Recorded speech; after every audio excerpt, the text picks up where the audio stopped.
Taylor Swift's Eras Tour movie may have missed out on making millions more, report.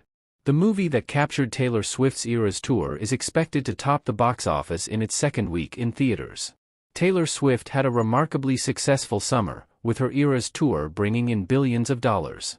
Now, the pop icon is bringing the tour to a new audience. Last week, Taylor Swift, the Eras Tour, debuted, a nearly 3-hour film showing footage from the event in movie theaters. Even though ticket sales have been high, industry experts speculate that Swift could have brought in much more money had she made some different choices. The big difference between Swift's film and other movies is that there's no Hollywood studio involved. Instead, she struck a deal directly with movie theaters.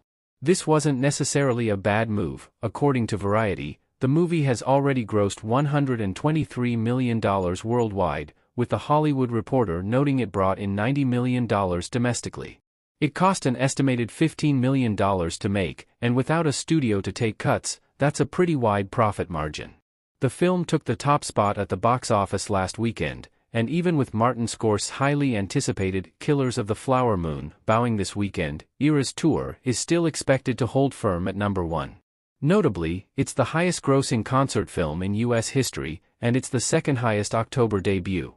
Still, there are some things about the movie that have made it stand out from others, and not necessarily in a good way.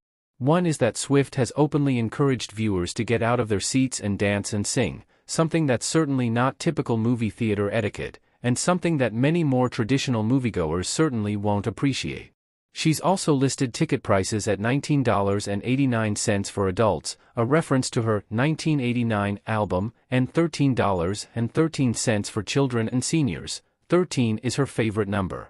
For audiences in some regions, these prices are much higher than normal, with some seeing as much as a $10 price difference between a Swift ticket and any other ticket for a showing in the same time range.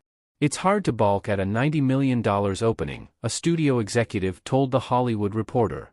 I think it's great for the industry, but there was money left on the table by not having professionals handle it. Another example of how different the release of Taylor Swift, the Eras Tour, is from other films happened with the movie's opening. At the last minute, Swift announced that they'd be rolling out the film a full day early due to high demand, so the debut happened on a Thursday instead of Friday.